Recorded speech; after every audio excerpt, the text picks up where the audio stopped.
Hello, Assalamu alaikum, and welcome back to another podcast with Fark Padta Hai. So today we're going to be talking about a very sensitive and very important topic, which is inclusion and peace building. We've seen that a lot of the times marginalization or logon ko isolate karna leads to a fertile ground for extremist ideologies. To shed light on this very important topic, we have a very special guest with us here who is Rumana Bashir, who is a peace building expert and the head of the Peace and Development Foundation. Thank you so much for joining us today, ma'am. Thank you. She has been working extensively on interfaith harmony, youth engagement, and countering extremist narratives to social cohesion. So thank you so much for joining us. We have seen कि जो ज़्यादातर हम जब counting warrant extremism की बात करते हैं तो हमारे दिमाग में सिक्योरिटी फोर्सेस आती हैं, हमारे दिमाग में बड़ी बड़ी कैंपेन्स आती हैं. But oftentimes we might be ignoring the very important role of community and the local grassroots community that they have in peace building. So this is the question that I've been asking everyone on this podcast, and surprisingly, everyone's come up with their own set of priorities. कि ये number one factor है, ये number two factor है. But according to you, what are the main roots of radicalization? ऐसे कौन से factors हैं जो radicalization drives कर हमारी community में? सबसे पहले तो थैंक यू आपका, ये बहुत अच्छी हमारी कन्वर्सेशन होगी.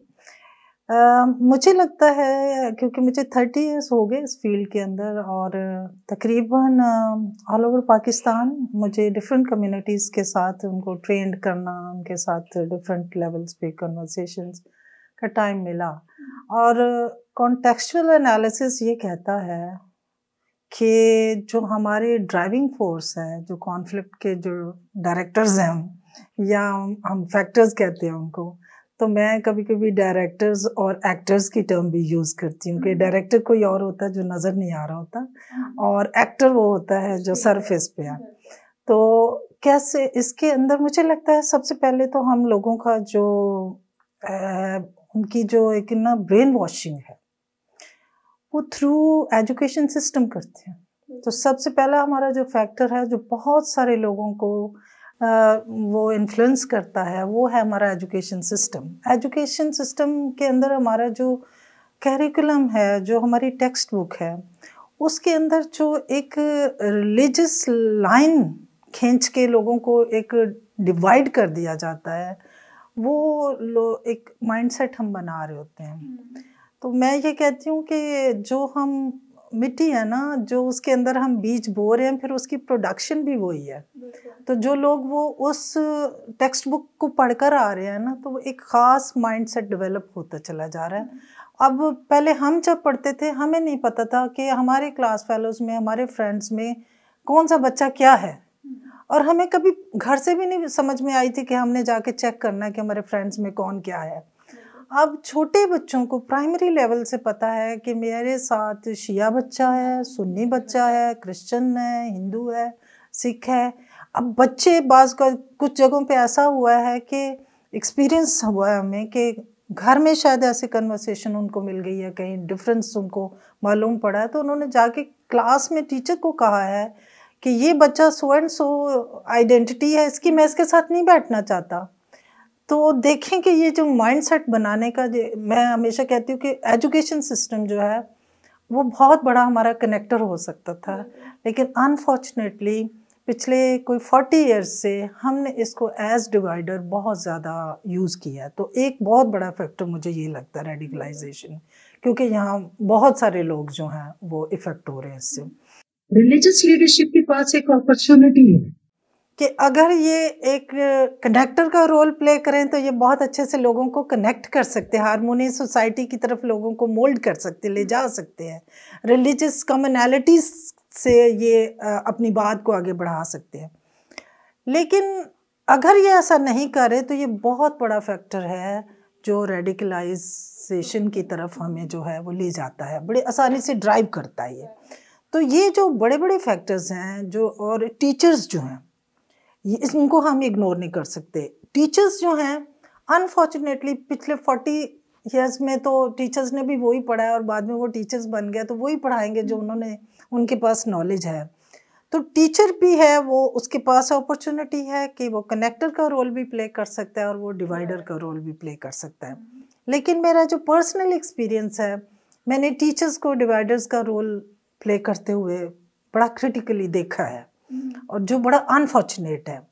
और वो सम टाइम टीचर्स को यूँ देखा है, ये मेरा पर्सनल एक्सपीरियंस मैं बता रही हूँ, कि कभी वो क्लास में वो उस सेंसिटिविटी के साथ खड़े ही नहीं हैं कि उनकी क्लास के अंदर जो बैठे हैं स्टूडेंट्स, वो वैरायटी है, रिलीजियस वैरायटी में है, डाइवर्सिटी है, वो डाइवर्सिटी की सेंसिटाइजेशन उसके पास नहीं है, तो फिर वो एक वन वे ट्रैफिक में चले जाते हैं। और वो कभी कभी मैंने ये देखा, एक आधी जगह पे तो मैंने रिएक्ट किया कि उनको पता ही नहीं मेरी क्लास में अगर कोई क्रिश्चियन बच्चा बैठा है, सिख बच्चा बैठा है, हिंदू बच्चा बैठा है, अदर देन मुस्लिम बच्चे, तो वो इस तरह से किसी भी ट्रैक पे चला जाएगा और किसी भी रिलीजियस आइडेंटिटी को पकड़ के वो इतना क्रिटिकल हो जाता है और इतना अजीब किस्म की कन्वर्सेशन में ले जाता है कि वो जो बच्चे हैं, वो जो फिर टीचर है ना, टीचर बोल रहा है वो सुन रहे हैं और वो एक्सेप्ट कर रहे हैं। पोजीशन ऑफ अथॉरिटी से बात कर यस, मैं यूनिवर्सिटी लेवल का आपको एक्सपीरियंस बता रही हूँ कि लोग बैठे हुए थे, मैं भी बैठी हुई थी वहाँ, सोशियोलॉजी का वो था लेक्चर था, तो वहाँ पर उस्ताद आए, उन्होंने उनका रिलीजियस एक टर्म है हिंदुओं की, उन्होंने उस टर्म को यूज़ किया, पकड़ा, कहने लगे कि जी ये देखिए इस रिलीजन में ये है, ये है। जब वो बहुत आगे बोलते चले गए तो कोई भी नहीं बोल रहा था और तकरीबन अबव 50 लोग बैठे हुए थे। तो फिर मैं खुद ही खड़ी हो गई, मैंने कहा सर हम देखें कि हाँ इधर इस रूम के अंदर कोई हिंदू कम्युनिटी से है, बाद में पता चला कोई नहीं है। फिर मैंने कहा ये और भी अच्छा है कि कोई नहीं है, किसी को हमने हर्ट नहीं किया। दूसरा ये है कि हमें क्या राइट है कि हम किसी की रिलीजियस टोन को पकड़ के हम उसको क्रिटिसाइज करें, नहीं कर सकते। तो टीचर्स में और रिलीजियस लीडर्स में इस एलिमेंट का देखा गया है कि वो इस तरह से अपने फेथ के मुकाबले में दूसरे फेथ को क्रिटिसाइज करते मिले हैं कि लिहाजा वो ये कह रहे हैं कि वो इस फेथ को सही नहीं समझ रहे क्योंकि उनके फेथ से वो मैच नहीं कर रहा। तो क्योंकि मैं पीस बिल्डिंग पढ़ाती हूँ, मैं रिलीजियस लीडर्स को भी पढ़ाती हूँ, मैं उनको ये कहती हूँ कि देखें अगर कोई दूसरा रिलीजन है, वो आपका रिलीजन है और कोई दूसरा रिलीजन है, तो वो दूसरा इसीलिए है कि वो आपके रिलीजन से डिफरेंट है। और जब आप किसी दूसरे रिलीजन को अपने एंगल से, अपने फेथ के एंगल से देखेंगे तो वो आपकी ऐनक में कभी भी फिट नहीं होगा। तो वो जो एक एंगल है, जो एक डिफरेंस है, फेथ बेस्ड डिफरेंस है, उसको हम मिटा नहीं सकते। अगर हम उसको मिटा देंगे तो वो दो रिलीजन नहीं रहेंगे, वो एक हो जाएगा। तो फिर वो जो डिफरेंस है, we have to accept it और we try to understand it. हम राइट नहीं रखते कि हम किसी के फेथ में कोई चेंजेस सजेस्ट करें। फेथ इज फेथ, ये इतना सेंसिटिव मामला है और इतना दिल का है कि आप अपनी मर्जी से किसी के फेथ को अल्टरेशन नहीं कर सकते, उसमें कोई ऐसी चीज़ें नहीं डाल सकते। तो ये वो मेन चीज़ें हैं जो सोसाइटी में मैंने 2-4 पिलर्स दिखाए। सम टाइम मैंने मीडिया में देखा है कि बड़ी वन साइडेड रिपोर्टिंग करना, अपने एंगल से रिपोर्टिंग करना, उससे नुकसान ये हो जाता है कि रिलीजियस लाइंस पर डिवाइड बढ़ जाता है। हालांकि मीडिया भी एक ऐसा फैक्टर है कि अगर वो इंक्लूजन की बात करे, यूनाइट करने की बात करे, तो उसके पास ये ज़बरदस्त टूल है और बड़ा ज़्यादा लोगों को वो इंगेज करता है। तो ये भी बड़ा फैक्टर है, इसको भी हम इग्नोर नहीं कर सकते। दिस इज समथिंग, ये क्वेश्चन ना मुझे ऑनेस्टली हमारे सेगमेंट का सबसे इंटरेस्टिंग क्वेश्चन लगता है। उसकी वजह ये है कि मैंने ये देखा है कि हमें इसी पॉडकास्ट में जो पहले रिस्पॉन्सेज मेरे उनमें ये भी इंक्लूडेड था कि इकोनॉमिक डिस्पैरिटी जिसकी वजह से एक्सट्रीमिज्म है, हमें ये कहा कि रिलीजियस डिस्पैरिटीज वजह एक्सट्रीमिज्म है। But you put it very in a concise manner के डिफरेंसेस और भी जगहों पे दुनिया में होते हैं, रिलीजियस डिफरेंसेस भी होते हैं, इकोनॉमिक डिफरेंसेस भी होते हैं, पर वहाँ पर हम देखते हैं कि उस तरह की वायलेंस एक्सट्रीमिज्म नहीं है। तो this is so important to highlight के सिर्फ डिफरेंसेस से एक्सट्रीमिज्म प्रमोट नहीं हो रही। देयर आर सर्टेन ड्राइवर्स जो कि एक्चुअली एक यूनाइटर का रोल प्ले कर सकते हैं, but they're not using their power to the extent maybe that they should in peace building activity. So आपने बहुत ज़्यादा important factors आइडेंटिफाई किए हैं जिनको I would really want कि हम एक एक करके डाइसेक्ट करें। तो आपने इन डिटेल रिलीजियस स्कॉलर्स का भी हमें थोड़ा सा डिटेल शेयर की, टीचर्स के बारे में आपने एग्जाम्पल शेयर की। एट द सेम टाइम अगर हम वुमेन की बात करें इंक्लूजन, वीव सीन कि ऑफन टाइम्स उनको पॉलिसी मेकिंग से एक डिस्टेंस पे रखा जा रहा है। And like you said, mothers are the first person who are, आप उनकी लाइक पर्सनालिटी डेवलप कर रहे हैं बच्चों की, उनको आप हेल्प कर रहे हैं in understanding, making sense of the world essentially. तो अगर वही डिवाइड प्रमोट कर रही हैं तो फिर obviously we will have a generation that looks at another person and thinks we are not alike, we can't, our differences are too big to not cooperate. So please shed some light on the role of women, कि उनको किस तरह हम policy making में include कर सकते हैं और उसका हमें क्या फ़ायदा हो सकता है पीस बिल्डिंग में। विमेन का रोल जो है, जैसे हम पहले घर से स्टार्ट करते हैं, घर में भी उसका बड़ा पैसिव रोल है ना। डिसीजन मेकर जो है वो फादर को समझा जाता है, जबकि फादर और मदर दोनों डिसीजन मेकर्स होते हैं और होना चाहिए। तो जब उनको नहीं डिसीजन मेकिंग में लिया जाता वहाँ से, तो उनका जो रोल कम से कम होता चला जाता है ना, उससे नुकसान होता है। लाइक बेटी का कहीं शादी करना है, डिसाइड करना है, तो father has right to decide, why mother, मतलब आप दोनों डिसाइड कर लें तो बहुत अच्छा है। अदरवाइज मदर के सम टाइम अगर वो नहीं एग्री कर रही है तो वो कह नहीं सकती कि मैं डिसएग्री कर रही हूँ, मैं यहाँ ये नहीं करना चाहती हूँ। तो ये, और कुछ तो हमारा सोसाइटी का एक ऐसा सेगमेंट भी है जहाँ बिल्कुल ये वो बिल्कुल खामोश है, उनका कोई वो है ही नहीं, वो कहते हैं कि हु आर यू, आपको कुछ पता ही नहीं है। तो ये वाला जो रोल है जो माइनस हो जाता है फैमिली से ही, ये बड़ा डेंजरस है। प्लस जब वो सोसाइटी में आती है तो बहुत सारी औरतें आज भी प्रैक्टिकल लाइफ में नहीं हैं। जो प्रैक्टिकल लाइफ में नहीं है वो इकोनॉमिकली भी वीक है। और कुछ औरतें ऐसी हैं आज भी जो जॉब करती हैं, अर्न करती हैं, लेकिन उनके पास अपनी स्पेंडिंग के लिए पैसे नहीं होते हैं। वो अगेन अपनी सैलरी अपने हस्बैंड को देने के बाद फिर वो थोड़ा वहाँ से उनको वो अलाउ करते हैं कि जी ये आप रखें, ये आपने ऑफिस जाना ही हो। तो मुझे ना एक पुरानी बात याद आती है कि अब तो थोड़ा मॉडर्न एज है, इसीलिए देखें, ट्रेडिशनली देखें, बहुत पुराने टाइम में देखें तो जो लेडीज़ हैं ना, उनके ड्रेस में पॉकेट नहीं होती। Exactly. ये समझा जाता था कि इन्होंने पॉकेट क्या करनी है, इन्होंने कौन से पैसे रखने हैं। तो ये एक था, एक साइकी थी। चलें अब औरतें भी आगे आ गई हैं, उनकी ड्रेसिंग भी चेंज हुई है थोड़ा। अब हमने बहुत सारे मर्दों को भी सपोर्ट में देखा है कि वो औरतों को सपोर्ट कर रहे हैं इन मानों।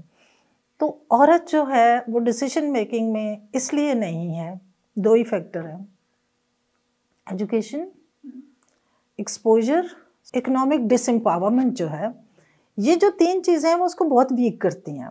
और अब प्रेजेंट टाइम में ओवर द इयर्स हमने ये खुद ही सीखा है कि रियल एम्पावरमेंट जो है, जो इंक्लूजन है विमेन की, जो उसको पावरफुल पहले करें, वो है इकोनॉमिक एम्पावरमेंट और एजुकेशन तो जाहिर है। तो जब वो एम्पावर्ड होगी तो वो खुद ही डिसीजन मेकिंग में अपनी स्पेस भी लेने के लिए रेजिलियंस आ जाएगी उसके अंदर, और वो करती है। लाइक मैं मेंबर रही Punjab commission on the status of women, तो वहाँ पे हमने बड़ा क्रिटिकल इन चीज़ों को देखा, और ऐसी हमने चीज़ें देखी कि वो वायलेंस का क्यों शिकार है, वो पीछे क्यों है, वो डिसीजन मेकर क्यों नहीं है। तो फिर हमने तरह तरह से पॉलिसीज़ उनकी बनाई ताकि वो पहले इकोनॉमिकली स्टैंड करें, फिर वो एजुकेटेड भी हों, और फिर गवर्नमेंट से ये कहा गया कि एटलीस्ट 33% जो है वो आप उनकी पार्टिसिपेशन को इंश्योर करें। लेकिन 33% आज भी नहीं है, हम 17% पे हैं मुश्किल से। तो कहना ये है कि हमें अब इस पॉलिसी को इस तरफ ले जाना चाहिए, ओवर द टाइम हमें आगे पुश करना चाहिए कि अगर हम कहते हैं कि 50% है पॉपुलेशन विमेन की, तो हमें उसका 33%, 17% कहने की ज़रूरत नहीं है, 50% ही शेयर होना चाहिए एट ऑल लेवल। और मैं हमेशा कहती हूँ, जब हम ख़वातीन की इंक्लूजन की बात करते हैं, एम्पावरमेंट की बात करते हैं, तो हम मेल को ऑफेंड नहीं करते, और ना ही ये कोई जेंडर कॉन्फ्लिक्ट है ना, जेंडर बेस्ड कॉन्फ्लिक्ट इसको नहीं बनाना चाहिए। जब हम जेंडर बेस्ड कॉन्फ्लिक्ट इसको बनाते हैं तो हम ख़वातीन की आर्गूमेंट को वीक करने की कोशिश करते हैं। जैसे हमने एक स्लोगन उठा लिया था औरत मार्च से, तो ऐसे लगा कि औरतों ने सिर्फ एक ही बात की होगी। औरतों ने उस दिन बहुत सारी बातें की थी, एजेंडा और भी था, लेकिन एक्सप्लॉइट हो गया ना। इट हर्ट्स मी टू सी कि इतनी सारी जो इम्पोर्टेंट बातें हो रही हैं वो ओवरशैडो हो गए ऐसी डिबेट से जिसका कोई इट्स नॉट इवन, वो तो स्लोगन का मेन मीनिंग भी नहीं है, तो उसको कोई मीनिंग भी फायदा नहीं नहीं है, आता कोई भी डिबेट नहीं करने है। का। लेकिन वो एक चीज उठा के हमने उनको वीक करने की कोशिश की। खवातीन को भी चाहिए कि थोड़ा सेंसिटिविटी के साथ ऐसी बात करने से गुरेज ही कर लें जो एक्सप्लॉइट हो सकती है, क्योंकि एक्सप्लॉइटर्स जो है वो पहले से तेज बैठा हुआ है ना, वो रेडी है, तो हमें ये भी स्पेस नहीं देनी चाहिए। दूसरा, मुझे कल बड़ा अच्छा, मैं किसी को सुन रही थी, तो मनी है, इसको खवातीन कैसे सोचती हैं, इसके लिए उनके पास होनी चाहिए, नहीं होनी चाहिए, कितनी होनी चाहिए, कितनी ज़्यादा। तो रिस्पांस बड़ा अच्छा था कि इसका ये नहीं मतलब कि कितनी होनी चाहिए, कितनी, चलें इतनी होनी चाहिए जितनी ज़रूरत है, चलें ये कर लेते हैं, उसको नैरो कर लेते हैं। लेकिन पैसे होने का ये मतलब नहीं है कि मेरी पॉकेट में ये पैसे पड़े हुए हैं। जो सही एम्पावरमेंट है वो ये है कि मैं देखूं कि ये पैसे मुझे मेरे पास हैं, मैंने इनको वेस्ट करना है, मैंने इनको इन्वेस्ट करना है, मैंने इनको यूज़ करना है, मैंने इनको क्या, मैंने किसी को देने हैं, नहीं देने हैं, उसके साथ मेरी डिसीजन मेकिंग हो, मेरी फ्रीडम हो, तो फिर मैं समझूंगी कि मैं एम्पावर्ड हूँ। लेकिन मेरी जेब में बहुत सारे पैसे रखते हैं और मैं एम्पावर्ड नहीं हूँ, अगर मुझे इजाज़त नहीं है उनको अपनी मर्जी से यूज़ करने के लिए ना, तो फिर भी मैं समझूंगी कि ये पावरलेसनेस है, ये आप एम्पावर्ड फील नहीं कर सकते हैं। मैंने अपने घर में, मैं आपको घर की बात बताती हूँ, मेरी माँ बहुत पुराने ख्याल की है, बूढ़ी हैं बहुत, 80+ हैं, पुराने लोग हैं, पुराना स्टाइल है। उन्होंने कहा फलाने इंसान के ना, वो ना, उनके ना 4 बच्चे हैं, और वो ना दूसरा किसी का जिक्र किया, किसी कपल का, उन बेचारों की ना 2 बच्चियां हैं। मैंने कहा जी ये क्या मतलब है? कहते हैं मेरा मतलब उनका बच्चा कोई नहीं है। मैं कहा जी बच्चा कोई नहीं है, वो 2 बेटियां, बच्चे ही तो हैं। कहते हैं उनका बेटा कोई नहीं है। तो टर्म देखे, उन्होंने कहा कि वो बेचारे की 2 बेटियां, उनका बच्चा कोई नहीं है। मैंने कहा नहीं, बच्चा जो है ना, जब हम बच्चे बोलते हैं तो जो फीमेल बेबी है वो भी बच्चा है और वो मेल बेबी वो भी बच्चा है। चीज़ों का हम जिस तरह इंटरप्रेट करते हैं लोगों के सामने, कल्चर को और रिलीजन को विमेन के लिए, वो एक बड़ा मानी खेज हमारे पास टूल है। हमने क्या करना है, खवातीन को मैंने सिखाया, मैंने रिसर्च करके रिलीजियस वो वर्सेस के साथ मैंने पैम्फलेट्स, बड़ी बड़ी किताबें छापे, वो लोग नहीं पढ़ते, तो मैंने छोटे छोटे ब्रोशर पब्लिश किए औरतों के लिए। उसमें किया कुछ भी नहीं, कुरान में जो लिखा हुआ है वो वर्सेस लिख दी, इनहेरिटेंस के लिए लिख दिया, उनके पास जो माल है उसको वो कैसे यूज़ कर सकती हैं, रिलीजियस वर्स के साथ लिख दिया, उनके साथ शादी के मामलात जो हक मेहर ये सब कुछ कुरान पाक में लिखा हुआ मैंने वर्सेस कोट करके साथ लिख दिया। मैंने कहा ये है। क्रिश्चियंस के लिए भी मैंने उनके बाइबल मुकद्दस में से जो था मैंने वहाँ से लिख दिया। क्रिश्चियंस को भी नहीं पता था, खवातीन को नहीं पता था कि इनहेरिटेंस में उनका क्या शेयर है। वो कहती थी है ही नहीं है। देखिए ना, उनको रिलीजियस लीडरशिप बता रही है, ना वो खुद बाइबल मुकद्दस को उस तरह से पढ़ रही हैं, तो उन्हें खबर ही नहीं है। तो जब ये हमने ब्रोशर्स पब्लिश किए तो हमने सिर्फ औरतों को नहीं दिए, हमने उन रिलीजन्स के रिलीजियस लीडर्स को भी दिए, और हमने कहा जी काइंडली आप बस इस पे सरमन दे दें लोगों को, तो कॉन्फिडेंट हो जाएंगे लोग, मर्द भी समझ जाएंगे, औरतें भी। औरतों को दूसरी तरफ हमने कहा जी जिसके पास कुरान पाक है किसने मना किया उसको तर्जमे के साथ कुरान ना पढ़े, जिसके पास बाइबल मुकद्दस है किसने मना किया कि आप ना पढ़ें। लेकिन कुछ पार्ट आपका अपना भी है कि आप भी अपने आप को, अपना नॉलेज, रिलीजियस नॉलेज जो है उसको इन्हेंस करें। और फिर जब हम देखते हैं role of peace building, role of women in peace building, बहुत कम विमेन हमें नजर आती हैं पीस बिल्डिंग में। क्यों नजर नहीं आती? आप कंट्री लेवल से देख के लोकल लेवल तक देख लें कि जब हमारे पास डायलॉग के लिए, किसी कॉन्फ्लिक्ट को रिजॉल्व करने के लिए, चाहे हम लोकल कम्युनिटी लेवल की बात करें, चाहे हम स्टेट लेवल की बात करें, जो वो बनते हैं ना डायलॉग के लिए, जो बनती हैं टीम्स, ग्रुप्स बनते हैं, उन डायलॉग्स में विमेन इंक्लूड नहीं होती कि मर्दों को लगता है कि नहीं ये बड़े लेवल का कोई काम है, ये हमें ही करना चाहिए। भाई कैसे करना चाहिए? सम टाइम तो इशू ही ऐसा होगा कि जहाँ खातून से रिलेटेड इशू, तो हर लेवल पर जो है वो जब भी जो पीस बिल्डिंग डायलॉग्स हो रहे होते हैं, नेगोशिएशंस हो रही होती हैं, चाहे स्टेट लेवल पे हो, कम्युनिटी लेवल पे हो, उसमें विमेन को ज़रूर इंक्लूड होना चाहिए। फॉर एग्जांपल हमारे सामने एक केस आया कि एक विमेन डोमेस्टिक वर्कर थी और उसके ऊपर फेक चार्जेस लगा दिए उसके लैंडलॉर्ड ने कि इसने चोरी की है मेरे घर में, और पुलिस जो है वो ना सिर्फ उस औरत को उठा के ले गई, उसके साथ एक उसकी यंग बेटी थी उसको भी ले गई। अच्छा। और जाके उन्होंने बंद कर दिया। और आपको पता है कि पुलिस जब बंद कर लेती है तो वो बड़ा मुश्किल हो जाती हैं चीज़ें। तो हमने अपना इंक्लूसिव ग्रुप बना ही हुआ था, हमने उनको मोटिवेट किया, हमने कहा जी आप इस केस को देखें। उस केस में विमेन भी थी, मेल एक्टिविस्ट भी थे, उस केस में जो लोकल रिलीजियस लीडर्स हैं जिनके हमने ट्रेन किया हुआ था वो भी थे। तो ये ज़बरदस्त सा, बीच में जर्नलिस्ट भी थे, तो ज़बरदस्त सा इंक्लूसिव ग्रुप किया। उसमें तादाद औरतों की थोड़ी ज़्यादा, और वो अपनी मर्ज़ी से मोटिवेट हुई, उन्होंने कहा नहीं हम जाएंगे, और वो गई जहाँ पुलिस के पास बैठ के उन्होंने डायलॉग किया। और डायलॉग इतना स्ट्रॉन्ग था due to presence of women कि उन्होंने कहा कि जी आपका राइट ही नहीं है कि आप शाम के बाद जो है औरत को थाने में रखें, तो हम यहाँ बैठे हैं, हम इनको लेकर जाएंगे।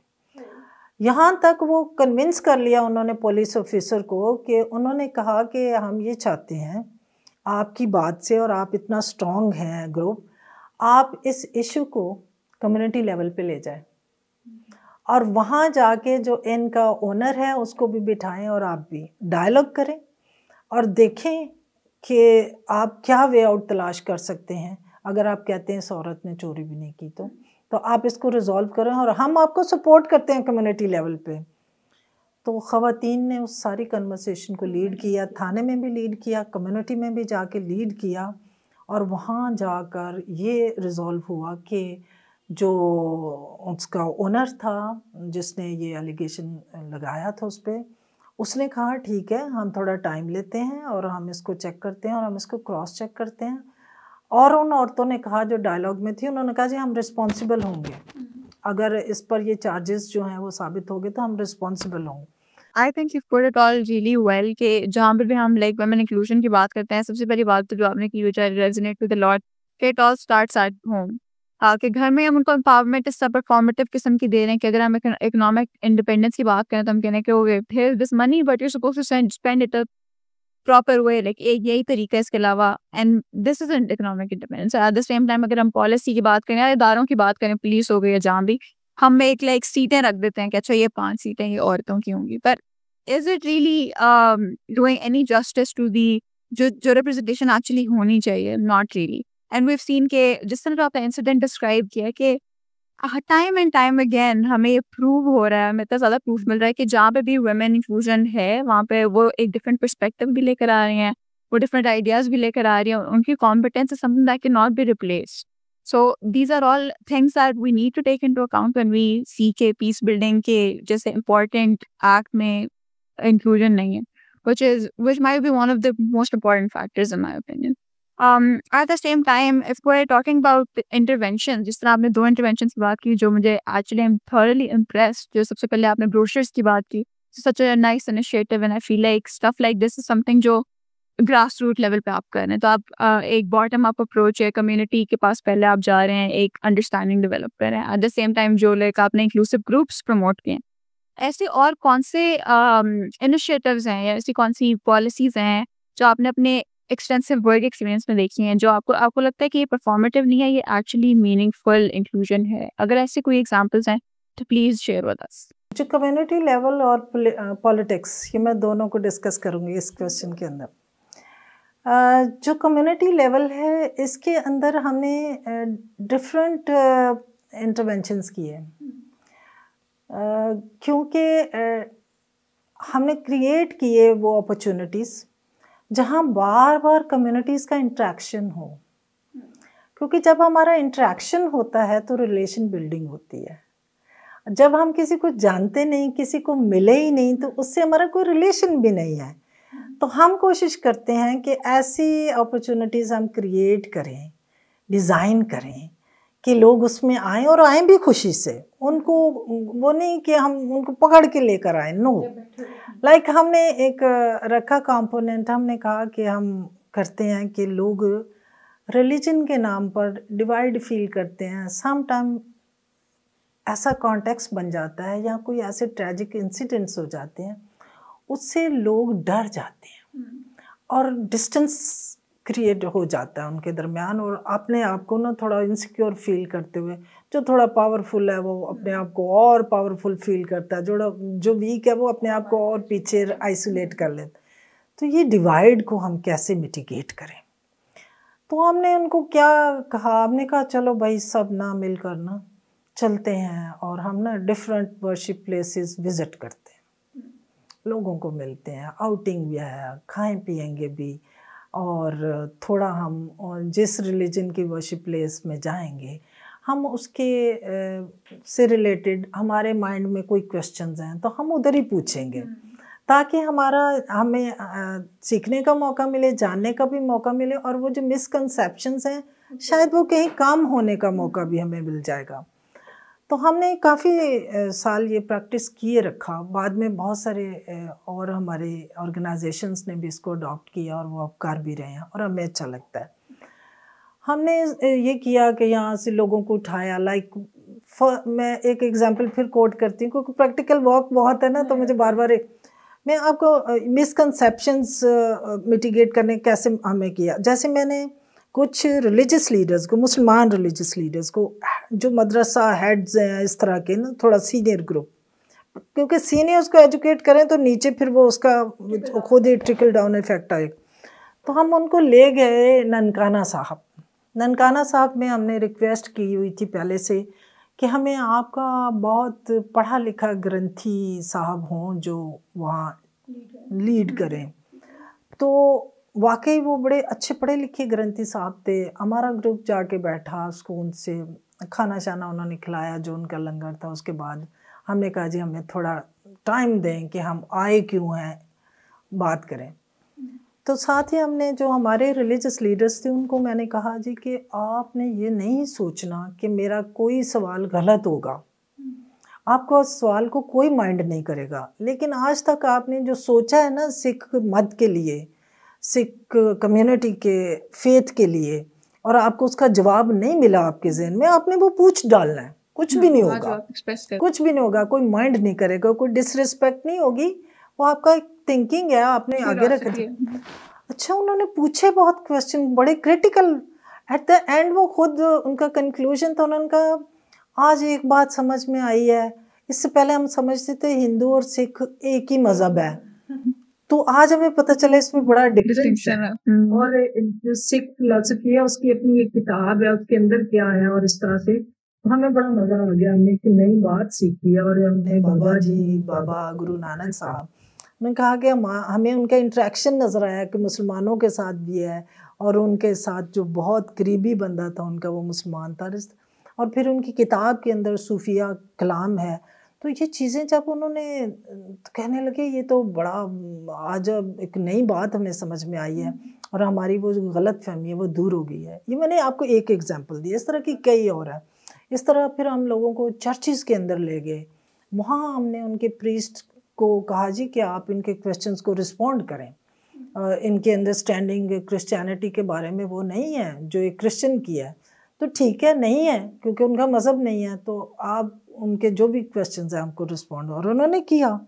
इसी तरह हम उधर भी हिंदू के पास भी इसी तरह। तो ये जो चीज़ है इसने हमें बड़ा सपोर्ट किया लोगों की इंक्लूसिव अप्रोच लेने के लिए, और लोगों को वो जो एक अपने अपने फेथ के बॉक्स के अंदर रहने वाली अप्रोच से आउट ऑफ बॉक्स सोचने और समझने सुनने के लिए लोग तैयार हो गए। तो हमने ये ऐसा इंटरवेंशन कम्युनिटी लेवल पे किया, उसको हम कहते हैं social action. Social action, get together या सोशल गैदरिंग्स, हम इनको जोड़ते हैं कल्चर के साथ। रिलीजन को थोड़ी देर हम फ्री भी कर देते हैं, हम कल्चर के साथ जोड़ते हैं, क्योंकि हमारा मानना ये है कि कल्चर जो है ये एक बाइंडिंग फोर्स है। कल्चर के अंदर इतनी गुंजाइश है कि वो किसी भी रिलीजन के इंसान को अपने अंदर लेके आ सकता है, वो उसको उसके लिए उसके पास बड़ी स्पेस है। तो हमने कल्चर का एक वाइडर अम्ब्रेला यूज़ किया और हमने कहा, लाइक हम नैरो करते हैं अपने पाकिस्तान पर भी, हमने कहा पाकिस्तान में रिलीजियस डाइवर्सिटी है, इसके बावजूद हमारा जो कल्चर है वो सेम है। हम कल्चरली एक तरह सोचते हैं, एक तरह बिहेव करते हैं, एक तरह ही हमारा खाना है, वही हमारा खेल है, वही हमारा मतलब ज़ुबान है, वही हमारे कलर्स हैं, हर चीज़ हमारी सेम। तो कल्चरली हम सेम है। तो ये जो हमारा कॉमन टाइज़ है, हमारी कल्चरल कॉमन टाइज़ हैं, हम उन पे बेस करके ये सोशल गैदरिंग्स करते हैं। इसमें some time joint religious gatherings भी हम करते हैं।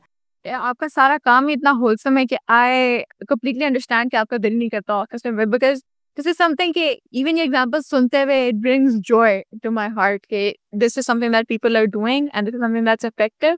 एट द सेम टाइम मुझे I have really resonated with the things that you said कि जब हम लाइक लोगों को बॉक्सेस में डालते हैं, उनको आइसोलेट करते हैं, आपस में मिलते नहीं है, तो तब बायस और स्टीरियोटाइप जो है कल्टिवेट होता है सोसाइटी में।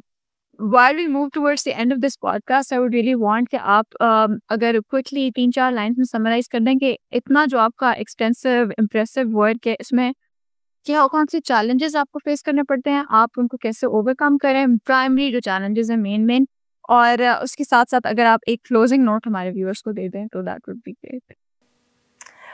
वैसे एक पॉइंट मेरा रह भी गया इंक्लूजन के हवाले से, मैं बड़ा मेरे दिल के करीब है ये इशू।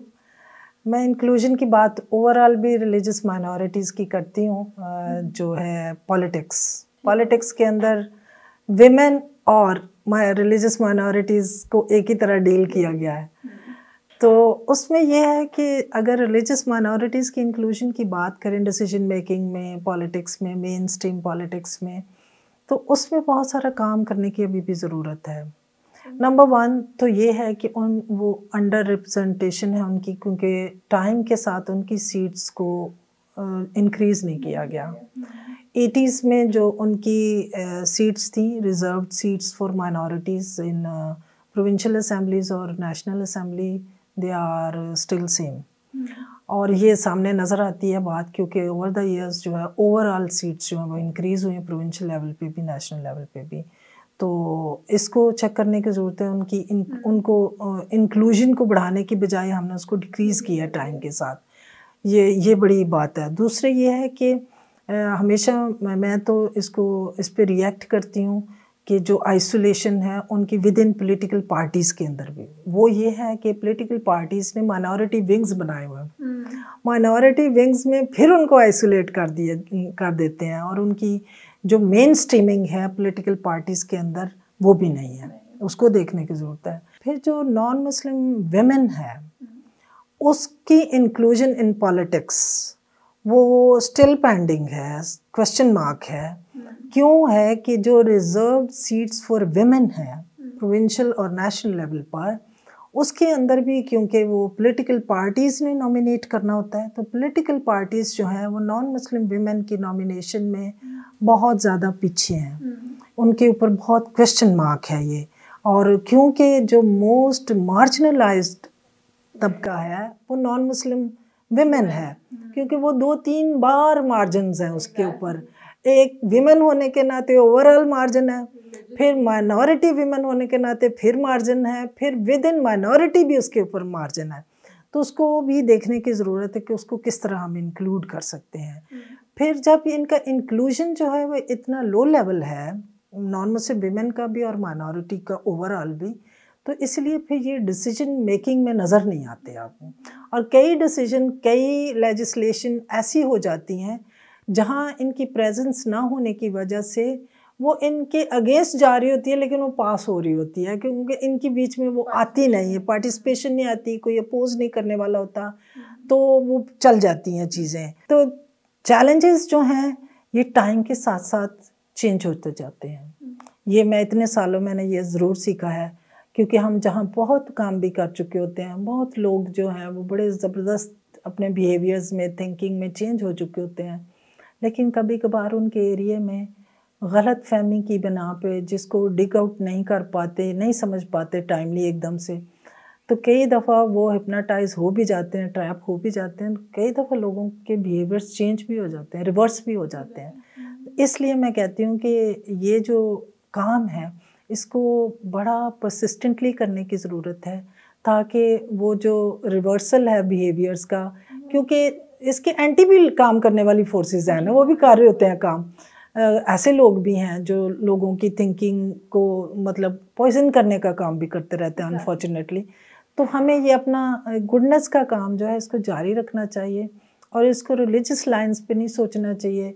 हम इंसानों के लिए काम करते हैं और हमारा मिशन है इंसानों को कनेक्ट करना और हर उस काम को, हर उस कोशिश को नाकाम करना, हर उस सोच को बदलना जो इंसानों को किसी भी बेस पे, चाहे वो रिलीजियस बेस पे, चाहे वो इकोनॉमिक बेस पे, चाहे वो जेंडर बेस पे, चाहे वो पॉलिटिकल बेस, कोई भी बेस है उसको डिवाइड करती है। हम उसमें पुल कैसे बना सकते हैं, हम उनको कनेक्ट कैसे कर सकते हैं। Thank you so much for these invaluable insights. It was a really insightful conversation. I would say that's the right word. We've seen कि जितने भी हम पॉलिसी चेंजेस करने हैं, जितने भी हम परफॉर्मेटिव रिप्रेजेंटेशन की बात करने हैं, जब तक कम्युनिटीज एक दूसरे को खुद एक्सेप्ट नहीं करें, जब तक हम उनके अंदर की ये गैप ब्रिज नहीं कर पा रहे, तब तक वी सी कि कोई एक्चुअल मीनिंगफुल चेंज ड्राइव नहीं हो पा रहा. So thank you so much for joining us for this conversation today, and I hope our viewers learned a lot too. We'll see you next time. Thank you so much.